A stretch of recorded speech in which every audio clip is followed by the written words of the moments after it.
Okay, as we said, Donald Trump heads to China this week. It's a big deal. It's a country whose standing in the world is growing while America's is slipping.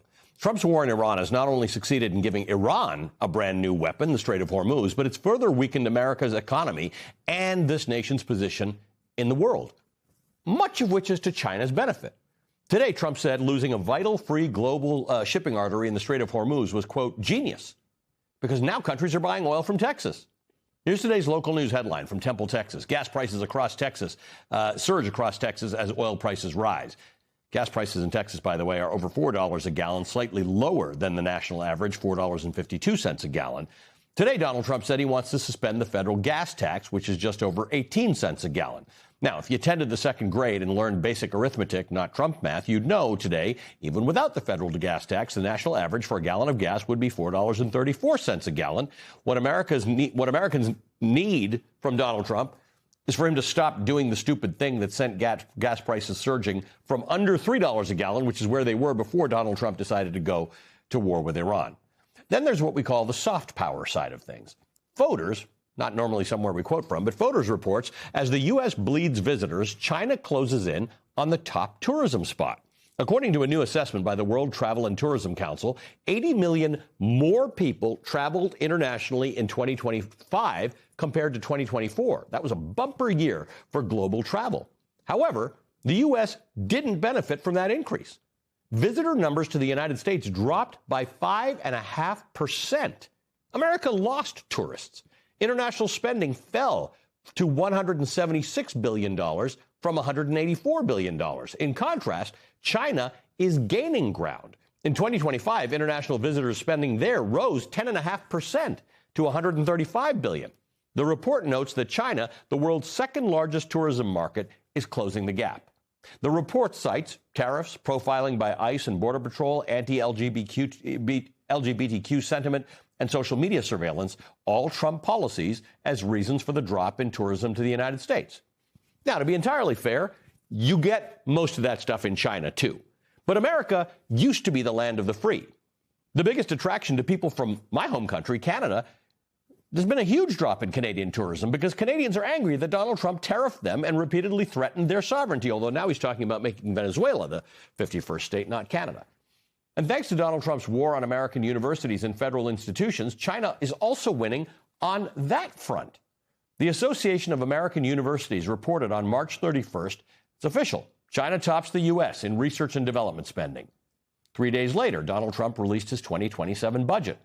White House once again proposes massive cuts to scientific research and education. In other words, China eats our lunch, and Donald Trump says, "Here, sirs, please have some more." That is the art of losing to China. The Financial Times sums up how Trump's failures will follow him to China. It says, quote, Donald Trump travels to Beijing this week against the backdrop of two wars that have gone wrong. The real war that he launched against Iran in February and the trade war against China that he dramatically intensified in April of 2025. Trump's strategic position has been further weakened by the fiasco of the Iran war. The U.S. president was originally scheduled to travel to Beijing in mid-April. He delayed the trip, apparently hoping to get the conflict with Iran wrapped up before he met Xi. Instead, he'll arrive in China with the Strait of Hormuz still effectively closed and fuming about the United States' inability to bend Iran to its will. But the Financial Times notes that there's more to China's advantage than just Trump's mess-ups. The U.S. president's trademark bravado will be used to obscure the weakness of his position.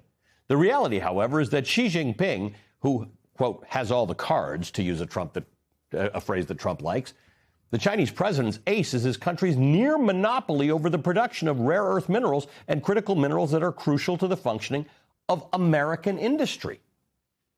Joining us now is the Democratic Congressman Brendan Boyle of Pennsylvania. He's the top Democrat on the House Budget Committee and a member of the Ways and Means Committee. He's here in person. Nice to see you.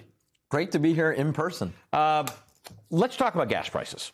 They're up a lot. There was no surprise in that at all, because in the early days of the war, we saw the price of oil going up 50%, and 100% of the time, the price of gas tracks the price of oil. So now we've got oil up 50%. You did suggest dropping the gas tax, about 18 cents a gallon, which will help, but stopping the war would be even better. Yeah, I did not expect today, Ali, that I would have, as an endorser of my bill, Donald Trump. But sure enough, he came out for something that I introduced a month ago, which would be a suspension of the federal gas tax, which is only 18.4 cents per gallon. And it would be suspended anytime we go north of $3.99 a gallon on the national average. The second part of my bill, though, I doubt Donald Trump and Republicans will like much, and that is the lost revenue that is supposed to go to the National Highway Trust Fund would be made up by a dollar-for-dollar drop in terms of the oil subsidies that are contained in Trump's one big because the gas bill. tax is not for nothing. It does actually pay for our highways. And that's the second point that Donald Trump left out. All of the money that goes from the federal gas tax goes to a National Highway Trust Fund. We can't underfund that because we'll actually pay more down the line. But the bottom line is Donald Trump is attempting to partially put out the fire that he caused. Right. Gas prices were $2.98 a gallon on average on February 28th, right before the beginning of this completely unnecessary Iranian war. So, yes, suspend the gas tax. It'll help, but as you pointed out, the math, it'll only help a little bit. So you say when gas prices go above $3.99. I've often thought and have heard and have read that $4 is like a psychological thing. People start to change their behavior at $4. I've talked to a few people who've said they bought an electric car. Something they, everybody toys with, but can't. And you have to have money, disposable income, to actually be able to do that right now. But people change their behavior. They start to carpool. They try to use public transit. That works in some parts of the country. It doesn't work everywhere. Everybody can't change their behavior. Yeah, and in a place like the district I represent in Philadelphia, we have a great mass transit system. I'm biased. My dad used to work for it. SEPTA, you have a great one here.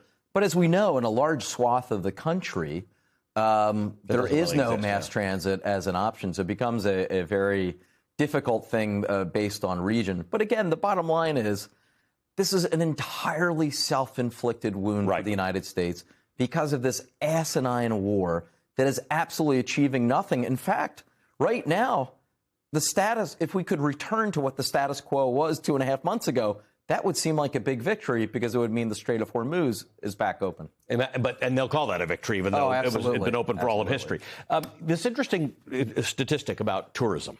Yeah. This is a gimme. Like, countries in the world all want more tourists, right? This was the thing America had that was amazing. People said, I'll go to America because I can be safe and it's a great place and terrific things happen. We dropped in tourist dollars in 2025. Where the world surged, there was much more traveling in 2025 than there was in 2024. We lost on that front. And much of it, like I said, I know my Canadian friends and family who are not interested in coming to the United States right now. Not only because they don't like the policy positions, they're a little scared.